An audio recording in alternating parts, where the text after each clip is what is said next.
ஜெபம் செய்வோம்.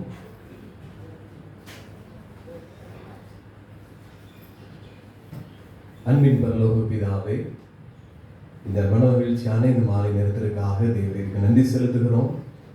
இந்த நாளின் பகல் முழுவதும் கர்த்தர் வந்து கிருபையால் வழி நடத்தினீர். இந்த மாலை நேரத்திலும் உங்களுடைய சன்னிதானத்தில் வந்து எங்களுடைய ஆவிக்குரிய வாழ்க்கைக்கு நாங்கள் தொடர்ச்சியாக தியானிக்கும்படி தேவரீர் கிருபை செய்து கொண்டிருக்கிறீர். உமக்கு நாங்கள் நன்றி செலுத்துகிறோம். இந்த ஆராதனையிலும் பரிசுத்த ஆவியானவர் பிரசன்னராக இருப்பீராக. மகிமைப்படும் எங்களோடு கூட பேசும் வரத்தடைப்பட்ட ஒவ்வொருவரையும் கொண்டு வார இயேசுவின் நாமத்தில் ஜெபிக்கிறோம் நல்ல பிதாவே, ஆமென்.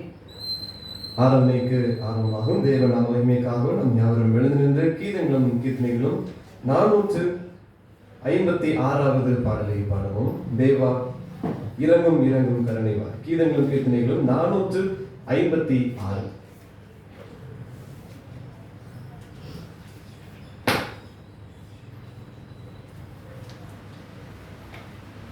இரங்கும் இரங்கும் கருணை வாரி இயேசுராசனே, பாவநாசனேசனே,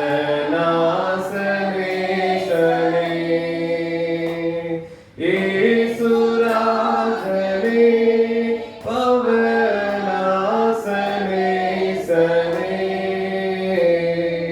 திறங்கொண்டாவி வரம் கொண்டுய சிறுமை பாரையா, ஏழை வறுமை தீரையா, சிறுமை பாரையா, ஏழை வறுமை தீரையா, அடியன் பாவ கடி விஷத்தால் அயர்ந்து போகின்றேன், மிக பயந்து சாகின்றேன், அயர்ந்து போகின்றேன், மிக பயந்து சாகின்றேன், தீமை அன்றி வாய்மை செய்ய தெரிகிலேனையா, தெரிவை பொறிகிலேனையா, தெரிகிலேனையா, தெரிவை பொறிகிலே ஐயா, பாவியேற்றும் கவி மன்றாட்டை பரிந்து கேளையா, தயை புரிந்து மீளையா, பரிந்து கேள் ஐயா, தயை புரிந்து மீளையா, இரங்கும் இரங்கும் கருணை வாரி இயேசுராஜனே, பாவநாசனேசனே. என் மீறுதல்களை நான் அறிந்திருக்கிறேன், என் பாவம் எப்பொழுதும் எனக்கு முன்பாக இருக்கிறது. தேவனுக்கு ஏற்கும் பலிகள் நொறுங்குண்ட ஆவிதான். தேவனே, நறுங்குண்டதுமான இருதயத்தை நீர் புறக்கணியே. பிரியமான சகோதர சகோதரிகளே, நம்முடைய பரமபிதாவாகிய சர்வ வல்லமையுள்ள தேவனுடைய அளவிலான தயவினாலும் இரக்கத்தினாலும் பாவ மன்னிப்பை பெறுவதற்காக நாம் செய்த பலவிதமான பாவங்களையும் அக்கிரமங்களையும் அவர் சந்நிதியில் மாயமாய் மறைத்துக் கொள்ளாமல் பணிவும் தாழ்மையும் துக்கமும் கீழ்ப்படிதல் மூல இருதயத்தோட அறிக்கையிட வேதவசனம் பற்பல வாக்கியங்களில் நம்மை ஏவுகிறது. நாம் எக்காலத்திலும் தேவனுக்கு முன்பாக நம்முடைய பாவங்களை மனத்தாழ்மையாய் அறிக்கிட வேண்டுவதும் அன்றி அவருடைய திருக்கரங்களினாலே நாம் பெற்றுக்கொண்ட மேன்மையான உபகாரங்களுக்காக ஸ்தோத்திரம் செலுத்தவும், மிகவும் சிறந்தவருடைய புகழை பிரஸ்தாபம் பண்ணவும், அவருடைய மகா பரிசுத்த வசனத்தை கேட்கவும், நம்முடைய சரீரத்துக்கும் ஆத்மாவுக்கும் தேவையானவர்களுக்காக வேண்டிக் கொள்ளவும் நாம் கூடியிருந்திருக்கிற இத்தருணத்தில் பாவங்களை அறிக்கிறது நமது விசேஷித்த கடமையாயிருக்கிறது. ஆகிய இங்கே இருக்கிற நீங்கள் யாரும் சுத்த இருதயத்தோடும் தாழ்ந்த சத்தத்தோடும் பரம கிருபாசன தண்டையில் என்னுடனே கூட சேர்ந்து நான் சுக பிரகாரம் சொல்ல உங்களை வேண்டிக் கொள்கிறேன். ஜெபம் பண்ண கடவோம். பொதுவான பாவரிக்கு ஜெபத்தை யாரும் சேர்ந்து நடப்போம். சர்வ வல்லமையும் மிகுந்த இரக்கமுள்ள பிதாவே, தப்பி போன ஆடுகளை போல நாங்கள் விரைவில் விட்டு வலிமை அடைந்து போனோம்.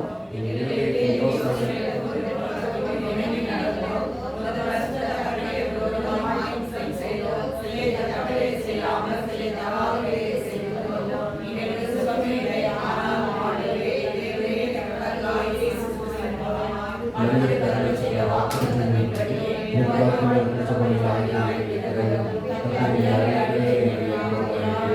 பாவத்தில் விடுக்கப்பட்ட இயேசு மிகவும் இரக்கமுள்ளவராக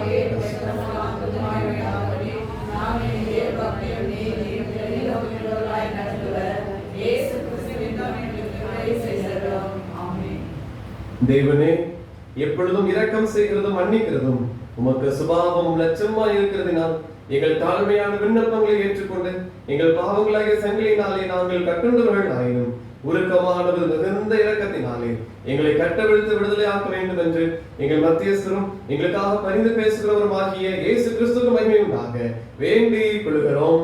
ஆமென். பரமண்டங்களில் இருக்கிற எங்கள் பிதாவே, நாமம் பரிசுத்தப்படுவதாக, ராஜ்யம் வருவதாக, சித்தம் பரமண்டலத்திலே செய்யப்படுகிறது போல பூமியிலேயும் செய்யப்படுவதாக. அன்றைய அப்பத்தை எங்களுக்கு தாரும், எங்கள் விரோதமாய் குற்றம் செய்தவர்களுக்கு நாங்கள் மன்னிக்கிறது போல எங்கள் குற்றங்களை எங்களுக்கு மன்னியும். எங்கள் செயல்கள் பிரவேசிக்கப்படாமல் தீவினை ரசித்துக்கொள்ளும். ராஜ்யம் நல்லதையும் மகிமையும் ஆண்டவரே, எங்கள் உதடுகளை திறந்தவர்களும் தேவனே எங்கள் ரட்சிக்க விரைவாய் வாரும். பிதாவுக்கும் குமாரனுக்கும் பரிசுத்த ஆவிக்கும் மகிமை உண்டாவதாக.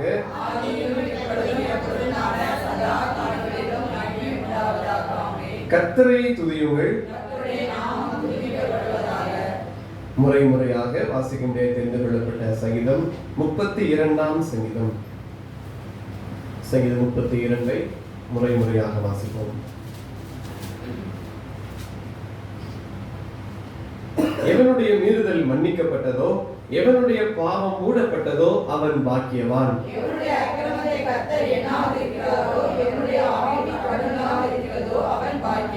நாம் அடக்கி வைத்த மட்டும் நித்தம் என் கதறுதலினாலே என் எலும்புகள் உலர்ந்து போயிற்று.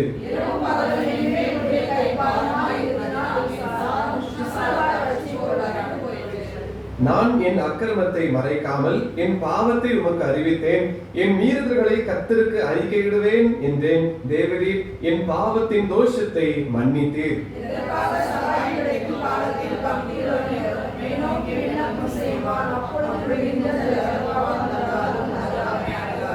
நீர் எனக்கு மறைவிடமாய் இருக்கிறீர்.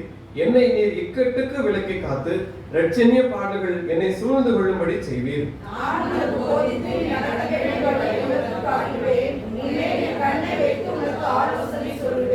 வாரினாலும் கடிவாளத்தினாலும் வாய் கட்டப்பட்டால் ஒழிய உன் கிட்ட சேராத புத்தியில்லா குதிரையை போலவும் கோவேறு கழுதையை போலவும் இருக்க வேண்டாம்.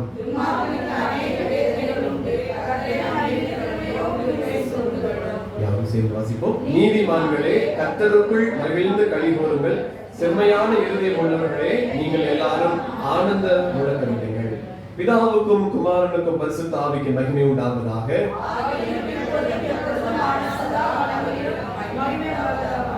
நம்முடைய விசுவாசத்தை அறிக்கை செய்வோம். வானத்தையும் பூமியையும் படைத்த சர்வவல்லமையுள்ள பிதாவாகிய தேவனை விசுவாசிக்கிறேன். அவருடைய ஒரே குமாரனாகிய நம்முடைய நாதர் இயேசு கிறிஸ்துவை விசுவாசிக்கிறேன். அவர் பரிசுத்த ஆவியினாலே உற்பவித்து பிறந்தார். பொதுநாட்டின் காலத்தில் பாடுபட்டு சிலுவையில் அறையுண்டு மரித்து அடக்கம் பண்ணப்பட்டு பாதாளத்தில் இறங்கினார். மூன்றாம் நாள் கரைத்தோடு எழுந்தருளினார். பரமண்டலத்திற்கு ஏறி சர்வவல்லமையுள்ள பிதாவாகிய தேவனை வீற்றிருக்கிறார். விசுவாசிக்கிறேன்.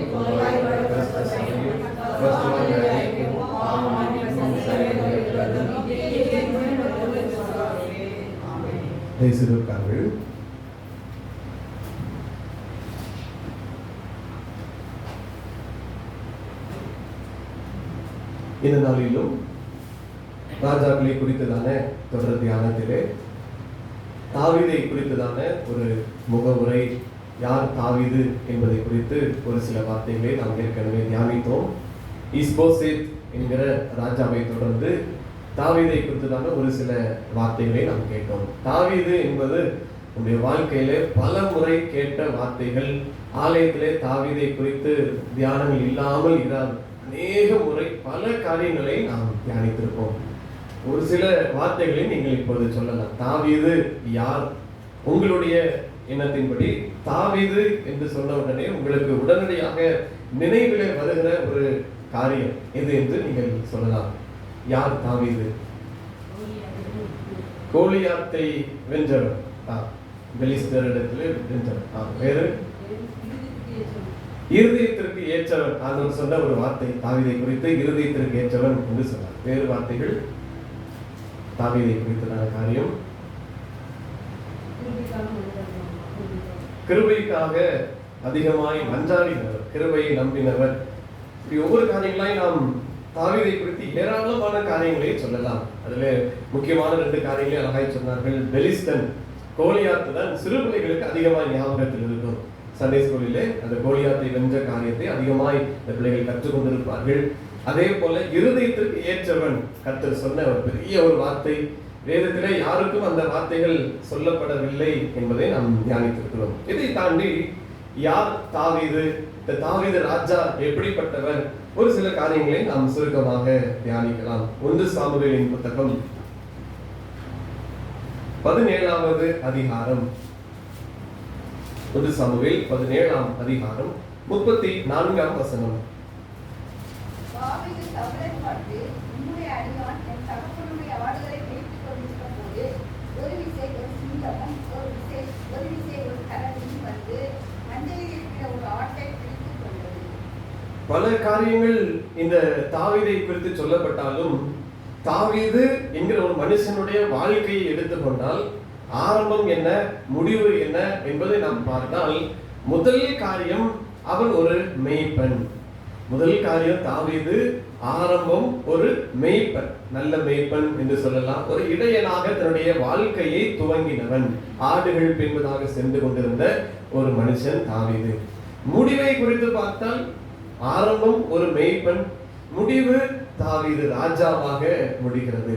யோபுவில தான் பார்க்கிறோம், ஆரம்பம் அற்பமாக இருந்தாலும் முடிவு சம்பூரணமாக மாற வேண்டும். சவுலுடைய வாழ்க்கையில பார்த்தோம், ஆரம்பம் நன்றாக இருந்தது, ஆனால் முடிவு அது மோசமாய் மாறிவிட்டது. ஆனால் தாவீது வாழ்க்கையில இந்த வார்த்தை நிறைவேறுகிறது. ஆரம்பம் அற்பமான ஒரு மனுஷன், ஒரு மேய்ப்பர், ஆடுகள் பின்பதாக சென்றவர்.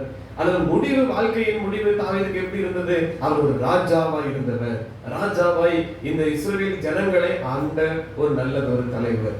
பாருங்கள், இதுதான் நம்முடைய வாழ்க்கை. என்னுடைய ஒவ்வொரு பிரயாணமும் இருக்க வேண்டும். ஆரம்பம் நம்முடைய வாழ்க்கையில அற்பமாக இருந்திருக்கலாம், பல கஷ்டங்களை தாண்டி வந்திருக்கலாம், குடும்ப சூழ்நிலை ஏழ்மையான காரியங்களை கடந்து வந்திருக்கலாம், முன்னான வாழ்க்கை பல வியாதிகள் எல்லாம் சூழ்ந்திருக்கலாம், தொழிலிலே ஒவ்வொரு காரியங்களும் நமக்கு பின்மாற்றமாகவே இருந்து கொண்டு வந்திருக்கலாம். ஆனால் கர்த்தரை தேடி அவருடைய கிருபையை நாடி தாவீதை போல வந்து கொண்டு வந்தால் முடிவு அதே அற்பமாயிராது, அது சம்பூரணமா இருக்கும். ஆசீர்வாதங்களால் கர்த்தர் நிறைத்து வழி நடத்துகிறார். அவர்கள் இங்கே ஆரம்பத்தை தான் பார்க்கிறோம். அங்கே தாவீது அவர்கள் தகப்பனுடைய ஆடுகளை மேய்த்து கொண்டிருக்கிற ஒரு மனுஷன் தாவீது. இந்த நேரத்தில் பாருங்கள், ஆடுகளை மேய்த்து கொண்டிருக்கிறார். ஒரு விசை சிங்கம் வருகிறது, ஒரு விசை கரடி வருகிறது, மந்தையில் இருக்கிற ஒரு ஆட்டை பிடித்து கொண்டு போனது. பாருங்கள், 100 ஆடுகள் இருக்க ஒரு ஆடு கரடி சிங்கம் பிடித்து கொண்டு போகிறது என்றால் அப்படியே விட்டுவிட வேண்டும். அதுதான் நாம் யோசிப்போம். 99 ஆடை இனி பாதுகாத்துக் கொள்ளலாம், நாம் எப்படி சிங்கத்தோடு போய் யுத்தம் செய்து கொண்டிருப்பது, அது சாப்பிட்டு கொண்டு போகட்டும் என்று விட்டிருப்போம்.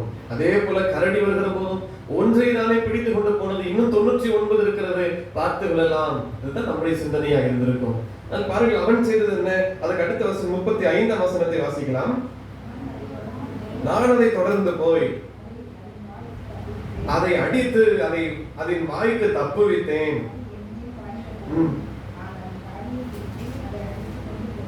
பாருங்கள், அழகாய் சொல்லுகிறார், அடித்து அது வாய்க்கு ஆட்டை தப்புவித்தனர்.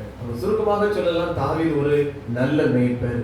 ஆடுகளுக்காக தன்னையே அங்கு ஜீவனை கொடுப்பதற்கும் கூட அவர் துணிந்திருக்கிறார். இயேசுவை போல இயேசு சொன்னார், நானே நல்ல மேய்ப்பன், ஆடுகளுக்காக ஜீவனை கொடுக்கிறேன் என்று. அதே போலதான் இந்த தாவீதும் அதே போல ஆடுகளுக்காக தன்னுடைய உயிரை கூட யோசிக்காமல் அவர் எப்படி பின்தொடர்ந்து அதை அடித்து வாய்க்கு தப்புவிக்கிறார். அது அவன் மேல் பாய்கிறது. என்ன செய்கிறார்? தாடியை பிடித்து அதை அடித்து கொன்று போட்டேன். எதிராக வந்த காரியத்துல வெற்றி சிறக்கிறதை பார்க்கிறோம். அதற்கு பின்னர் வசனத்தை சொல்லுகிறார், என்னை சிங்கத்தின் கைக்கும் கரடியின் கைக்கும் தப்புவித்த கர்த்தர் பாருங்கள், அதை தப்புவித்தவர் கர்த்தர், பலனை கொடுக்கிறவர் கர்த்தர். இந்த வாழ்க்கையில ஒவ்வொரு காரியங்களையும் ஒவ்வொரு சூழ்நிலையும் தாண்டி வருவதற்கு நமக்கு பலனையும் சத்துவத்தையும் தருகிறவர் தேவன் ஒருவரே.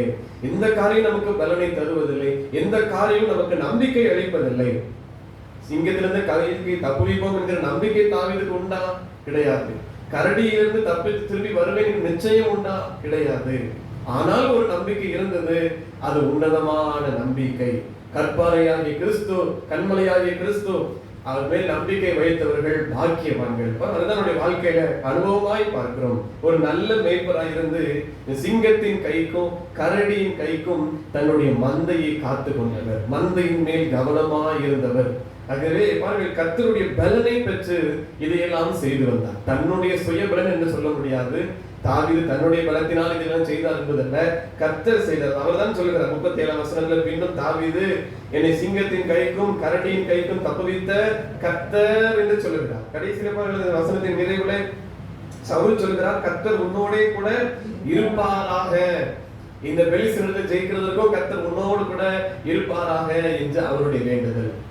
தாவீது கர்த்தரோடு நெருங்கி இருந்த ஒரு மனுஷன். அற்பமான ஆரம்பம், ஒரு மேய்ப்பர், மந்தைகளுக்கு பின்பதாக போய் கொண்டிருந்தவர்.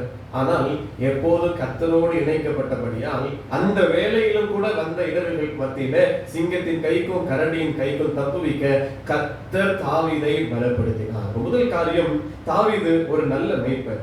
அடுத்த காரியமாக 1 சாமுவேல் 17ஆம் அதிகாரத்திலே, அதே அதிகாரம் 49ஆம் வசனம், தன் கையை அடைத்தத்திலே போட்டு அதிலிருந்து ஒரு கல்லை எடுத்து அவனிலே வைத்து சுழற்றி பெலிஸ்தனின் நெற்றியிலே படை எறிந்தான்.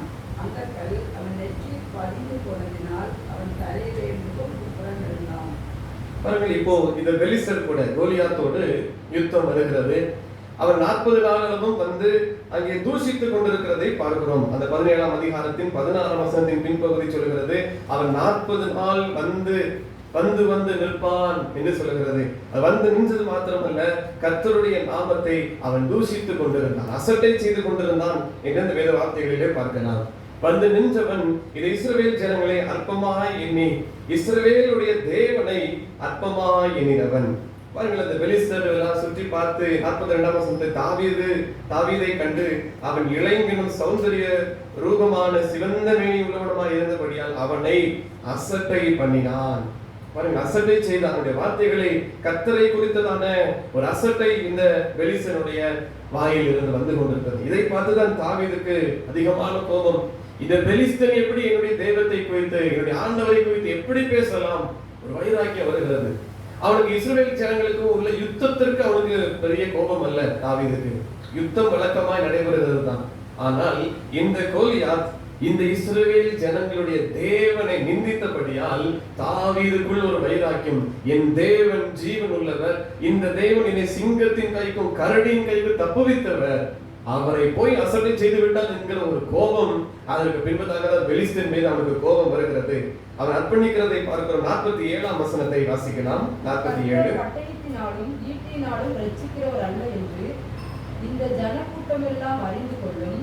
யுத்தம் கர்த்தருடையது, அவர் உங்களை எங்கள் கையில் ஒப்புக் கொடுப்பார் என்றான்.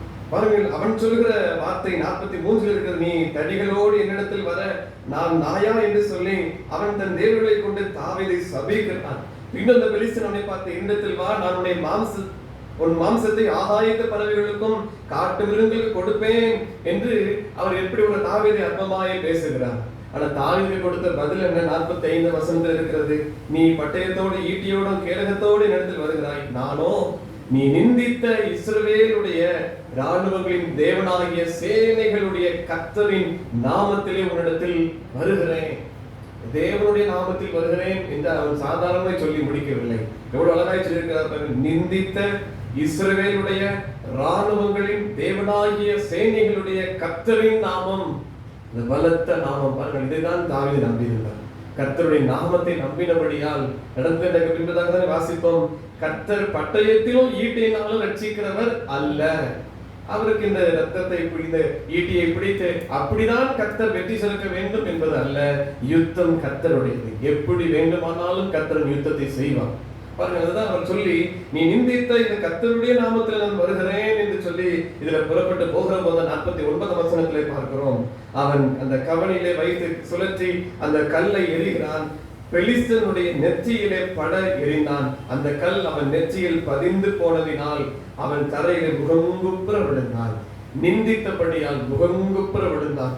சத்துரு முகங்குப்புற விழும்படி கர்த்தர் தாவீதுக்கு பலன் செய்தார். அதுதான் அவன் சொல்லுகிறான் 36 வசனத்திலே, இதெல்லாம் தப்பு வைத்த கர்த்தர் இவனுக்கும் 27 வசனம், சிங்கத்தின் கரடிக்கு தப்பு வைத்த தேவன் பெலிஸ்தனுடைய கைக்கும் தப்பு வைப்பார். அவர் தப்பு வைக்க வல்லவர். நம்பிக்கை யார் மீது இருக்கிறது பாருங்க, கர்த்தர் மீது நம்பிக்கை. கர்த்தர் மீது ஒரு பற்று இருக்கிறபடியாலே அவன் யுத்தத்தில் கர்த்தரை நம்பி போகிறான். ஒரே ஒரு கல்லிலே இந்த சத்துரு முகங்குப்புற விழும்படி தாவீதுக்கு கர்த்தர் பலன் கொடுத்தார். ஆகவே இந்த காரியத்தை அவரை குறித்து பார்க்கிறோம். அவன் நல்லதொரு யுத்த வீரன். முதல் காரியம், தாவீது நல்ல மேய்ப்பர். ஆடுகளுக்காக அவர் கடைசி வரைக்கும் நின்று அவர் வெற்றி செய்த கர்த்தருடைய பலத்தினால் அதை மேற்கொண்டவர். இரண்டாவது, யுத்த வீரர். தன்னுடைய ஜனங்களுக்கு விரோதமாக, ஆண்டவரை தூசித்த அந்த மனுஷனுக்கு விரோதமாக தைரியமாய் நின்று செய்தவன். யுத்தத்துல இதுதான் நடந்துவிடக் கூடாது. அதை பின்னிட்டு திரும்பி ஓடிவிடக் கூடாது. யுத்தத்துல ஒரு நாளும் பின் திரும்பி ஓடிவிடக் கூடாது. அவன் தைரியமாய் இருக்கிறான். இவன் உயரம் வேற, அங்க இருக்கிற பெலிஸ்தனுடைய உயரம் வேறு. பெலிஸ்தனுடைய ஆயுதங்கள் வேறு, இவனுடைய ஆயுதங்கள் வேறு. அதனால் பாருங்கள், என்ன நாமம் சத்தம் போட்டு கூப்பிட்டாலும் கூட தாவீதுக்கு நல்ல ஒரு தைரியம். இந்த தைரியத்தை கொடுத்தவர் கர்த்தர். நமக்கும் ஒரு பலனை தருவார், தைரியத்தை தருவார், இருதயத்தை திடப்படுத்துவார். எந்த காரியத்தை குறித்து சோர்ந்து போகாமல், நாளை தினத்தை குறித்து கவலைப்படாமல், நாளை தேவைகளை குறித்து, நாளை சுகத்தை குறித்து நாம் யோசித்துக் கொண்டிருக்காமல், நம்மை பலப்படுத்துகிற கிறிஸ்து நம்மோடு கூட உண்டு. தாவீதை யுத்த வீரனாய் மாற்றின தேவன் நம்மோடு கூடவும் இருக்கிறார். நமக்கும் சாத்தானை மேற்கொள்ளுகிற பலனை அவர் தருகிற தேவனாக இருக்கிறார். இந்த யுத்தத்திற்கு பிறகுதான் பாருங்கள், அங்கே மடங்கடித்து கொன்று போட்டான். தாவீதின் கையிலே பட்டயம் இல்லாதிருந்தது என்று 50 வசனத்திலே பார்க்கிறோம். அதற்கு பின்பதாக 51 வசனம், ஆகையால் தாவீது பெலிஸ்தன் அண்டையில் ஓடி அவன் மேல் நின்று அவன் பட்டயத்தை எடுத்து அதை அதன் உரையிலிருந்து உருவி அவனை கொன்று அதனாலே அவன் தலையை வெட்டி போட்டான். அப்பொழுது தங்கள் வீரன் செத்து போனான் என்று பெலிஸ்தர் கண்டு ஓடி போனார்கள். எதிர்த்து நின்று சத்துரு முகங்குப்புற விழுந்தான். சத்துருடைய கூட்டத்தார் பின் திரும்பி ஓடி போனார்கள் என்று வேதவசனம் சொல்லுகிறது. இந்த சம்பவம் நடைபெற்று தாவீது கர்த்தருடைய நாமத்தினால் வெற்றி பெற்ற பிறகுதான் சங்கீதம் 9வது சங்கீதத்தை அவர் எழுதுகிறார். சங்கீதம் 9ஐ நாம் படிக்கலாம். முதல் 2 வசனங்கள் தாவீது தனக்கான சொன்னது, அதற்கு பின்பதாக மற்றவர்களுக்கு சொன்ன காரியம். சங்கீதம் 9, கர்த்தாவே, என் முழு இருதயத்தோடு உம்மை துதிப்பேன், உம்முடைய அதிசயங்களை எல்லாம் விவரிப்பேன். என்ன அதிசயம்? சிங்கத்தின் கைக்கு தப்புவித்தார், கரடியின் கைக்கு தப்புவித்தார், பெலிஸ்தனுடைய கைக்கு ஒரு கல்லால் அவன் வீழ்ந்து போகும்படி கர்த்தர் செய்தார். இதுதான் அதிசயம். இதை விவரிப்பேன். உம்மில் மகிழ்ந்து களி கூறுவேன். உன்னதமானவரே, உமது நாமத்தை கீர்த்தனம் பண்ணுவேன். அழகாய் சொன்னார் பாருங்கள், பெலிஸ்தர் நிந்தித்த சேனைகளுடைய ராணுவங்களின் கர்த்தர் என்று அழகாய் சொல்கிறார். இந்த நாமம் வல்லமை உள்ள நாமம், உயிர்த்தெழுந்த நாமம், இயேசுவின் நாமம். அதை நாம் பயன்படுத்த வேண்டும். கர்த்தருடைய நாமத்தை கீர்த்தனம் பண்ணுங்க. இந்த 2 வசனங்கள் கணக்காய் சொல்லுங்க. பின்பதாக பாருங்கள், என் சத்துருக்கள் பின்னாக திரும்பும் போது உமது சமூகத்தில் அவர்கள் இடரொண்டு அழிந்து போவார்கள்.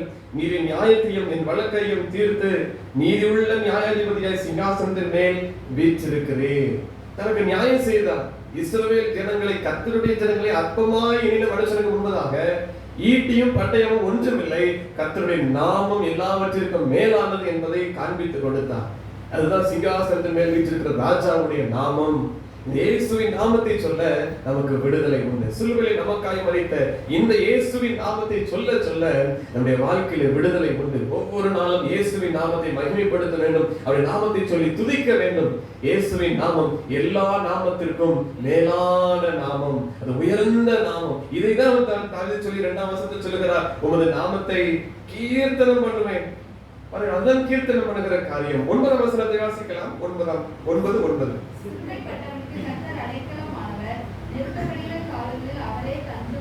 பாருங்கள், தாவீது ஒரு சிறுமைப்பட்ட மனுஷன், ஒரு சிறியவன். அவனுக்கு என்ன யுத்தம் தெரியும்? பெருசாக ஒன்று அவருக்கு தெரியாது.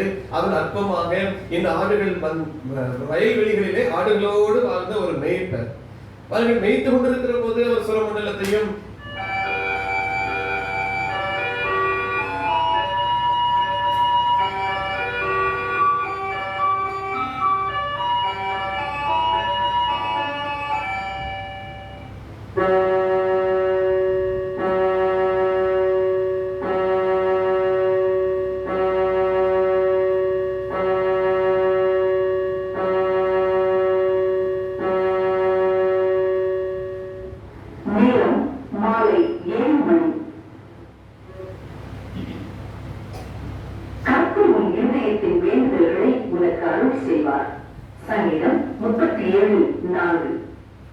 The Lord will give you the desires of your heart. Psalm 37:4. தாவீது ஒரு சிறுமைப்பட்ட ஒரு அற்பமான மனுஷன். யுத்தத்திலே பெரிய ஒரு மனுஷன் அல்ல, ஒரு அற்பமாய் எண்ணப்பட்ட சிறுமைப்பட்ட மனுஷன். ஆனால் சிறுமைப்பட்ட மனுஷனுக்கு அடைக்கலம் யார்? கர்த்தர். அதான் சொல்லுகிறார், சிறுமைப்பட்டவனுக்கு கர்த்தர் அடைக்கலமானவர். நெருக்கப்படுகிற காலங்களிலே அவரே தஞ்சம். இஸ்ரவேல் ஜனங்கள் 40 நாள் அளவுக்கு எதை செஞ்சார்கள்? நெருக்கப்பட்டு கொண்டுதான் இருந்தார்கள். அவன் அங்கிருந்து நிந்திக்கிறான், அங்கிருந்து சத்தம் விடுகிறான். இவர்கள் எல்லாரும் நிந்திக்கப்பட்டு அமைதியா நெருக்கப்பட்டு கொண்டே இருக்கிறார்கள். பின்னும் சொல்கிறதை ஒரு வார்த்தையை பார்க்கலாம். 13ஆம் வசனம், சங்கீதம் 9:13. என்னை தூக்கி விடுகிற கர்த்தாவே,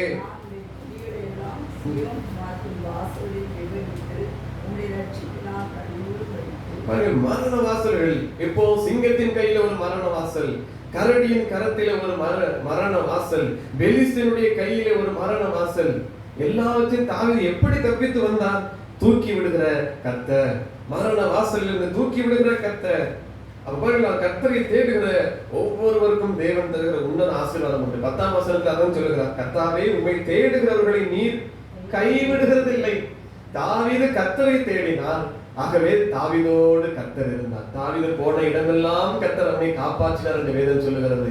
அப்ப கர்த்தரை நம்ம வாஞ்சையோடு தேடினால் கர்த்தர் ஒரு நாளும் கைவிட மாட்டார். அந்த பின்வரை சொல்லுகிறார், ஆதலால் உமது நாமத்தை அறிந்தவர்கள், யாரெல்லாம் இயேசுவின் நாமத்தில் வல்லமை உண்டு என்று அறிந்திருக்கிறார்களோ எல்லாரும் உம்மை நம்பி இருப்பார்கள்.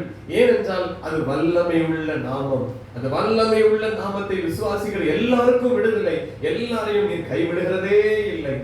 கடைசியில் பின்வருகிற போது சொல்லுவார், 15ஆம் வசனம், தாங்கள் வெட்டின குழியில் தாங்களே விழுந்தார்கள். பாருங்கள், பெலிஸ்தன் ஒரு பெரிய வாளை தன்னுடைய உரையிலே மறைத்து வைத்திருந்தான். எதற்கு? தாவீதை கொல்வதற்கு. அது நடைபெற்றது என்ன? தாவீது அவன் மேல் ஏறியிருந்து அந்த உரையிலிருந்து அதை எடுத்து அவன் தலையே வெட்டுகிறான். அவனுடைய சத்துருக்கள் அவனை கர்த்தர் ஒப்பு கொடுக்கிறார். பாருங்கள், கர்த்தரை தேடுகிறவருடைய காரியங்களிலே கர்த்தர் ஆசீர்வாதத்தை தருகிற தேவனாக இருக்கிறார். அப்போ 2வது காரியம், அவர் ஒரு யுத்த வீரர் என்பது. இன்னொரு காரியத்தை மாத்திரம் நாம் வாசித்து நிறைவு செய்யலாம். 1 சாமுவேல் 16வது அதிகாரம் 23ஆம் வசனம். 1 சாமுவேல் 16:23.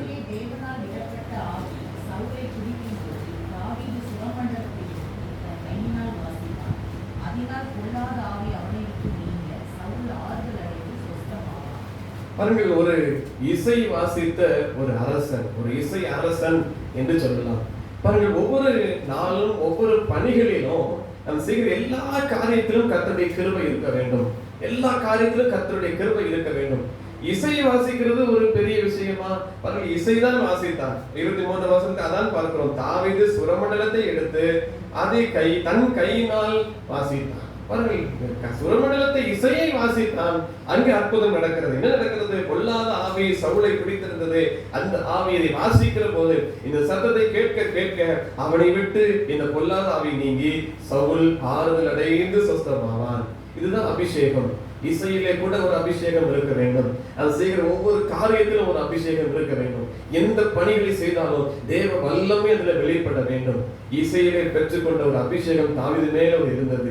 பாருங்கள், பொல்லாத ஆவி பிடிக்கிற போதெல்லாம் அங்கே வேலைக்காரன் தான் அதை அறிமுகப்படுத்துகிறார். இப்படி நீங்க கஷ்டப்பட்டு கொண்டிருக்கிறீர், இந்த நேரத்துல ஒரு மனுஷன் தாவீது இருக்கிறார், சௌந்தரியம் உள்ளவன். 18ஆம் வசனத்தை சொல்லுகிறார், அவன் வாசிப்பதில் தேறினவன், அவன் பராக்கிரமசாலி, யுத்த வீரன், காரிய சமர்த்தன், சௌந்தரியம் உள்ளவன், கர்த்தர் அவனுடைய கூட இருக்கிறார். இந்த மனுஷனை அழைத்து வருகிறேன், அவன் சுரமண்டல் வாசிப்பான், ஒருவேளை உனக்கு விடுதலை உண்டாகும், உங்களுக்கு அற்புதம் நடக்கும் என்றுதான் வேலைக்காரன் சாட்சியிட்டு கூட்டு வருகிறான் தாவீதை. பாருங்கள், கர்த்தருடைய அபிஷேகம் இருக்கிற போது ஜனங்களும் கூட சாட்சி சொல்வார்கள். அங்கே அற்புத அடையாளங்கள் நடக்கிறதை நாம் பார்க்க முடியும். பாருங்கள், சவுலுடைய வேலைக்காரன் நமக்கு சாட்சி சொல்லுகிற வார்த்தையை நாம் வாசிக்கலாம். 16ஆம் அதிகாரம் 16ஆம் வசனம், 15-16 வாசிக்கலாம். ஊழியக்காரன் அவனை நோக்கி,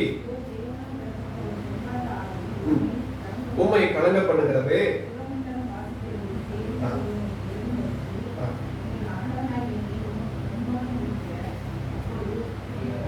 உம்முடைய அடியாருக்கு கட்டளையிடும் இறங்குகையில் அவன் தன் கையினால் அதை வாசித்தால் உமக்கு சௌக்கியம் உண்டாகும். பாருங்கள், வேலைக்காரன் சொல்லுகிற சாட்சி. அபிஷேகம் தாவீது மேல் இருக்கிறது. அது யாருக்கு தெரிந்திருக்கிறது? வேலைக்காரர்களுக்கு தெரிந்திருக்கிறது. அவன் ஒரு இசையை வாசித்தால், சுரமண்டலத்தை வாசிக்க தன் கையினால் வாசித்தால், அதை வாசிக்கிறது அவனுடைய கை அல்ல, கர்த்தருடைய கை. அவனோடு கூட இருக்கிற கர்த்தருடைய கை. எந்த வேலையை செய்தாலும் கர்த்தர் அதற்கென்று ஒரு கிருபையை தருவான், ஒரு அபிஷேகத்தை தருவான். பாருங்கள், ஒவ்வொரு வார்த்தையில தான் சொல்கிறது. 23 பார்க்கிறோம், 16 பார்க்கிறோம். அவன் தன் கையினால் அதை வாசித்து என்று பார்க்கிறோம். அவனுடைய கை அதுல பட்ட உடனே அது அவனுடைய கை இல்ல, அவனுக்குள் நிரம்பி இருக்கிற தேவ ஆவி அவனை இசைக்கிறது, அவனை பயன்படுத்துகிறது. அவன் தேவன் பயன்படுத்துகிற ஒரு உன்னத கருவியாய் தாவீது இருந்திருக்கிறார். இசை வாசிக்கிற ஒரு நல்ல ஒரு மன்னர். அவர்கள் அது நிமித்தமாக தான் விடுதலை. வேலைக்காரன் சாட்சி கொடுக்கிறார். இசையை வாசிக்கிற அபிஷேகத்தை குறித்து வேலைக்காரனே சாட்சி கொடுக்கிறார். இந்த அனுபவத்தை, அபிஷேகத்தை பெற்றுக் கொண்டதுனாலதான் தாவீது அடிக்கடி சொல்லுகிற ஒரு வார்த்தை 1 நாளாகமம் 16வது அதிகாரம் 34ஆம் வசனம். 1 நாளாகமம் 16:34.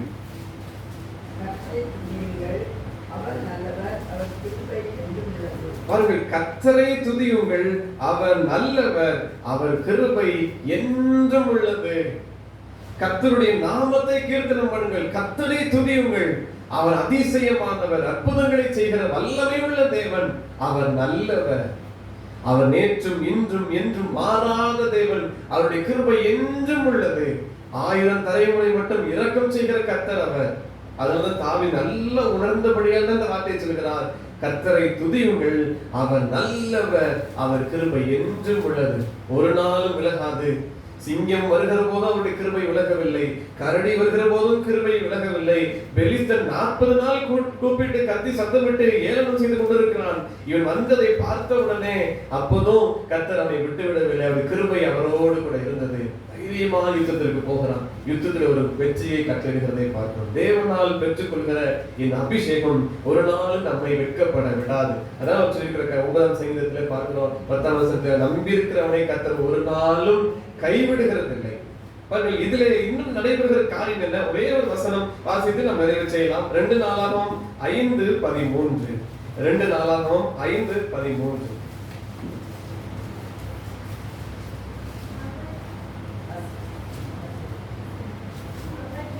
ஆ 13.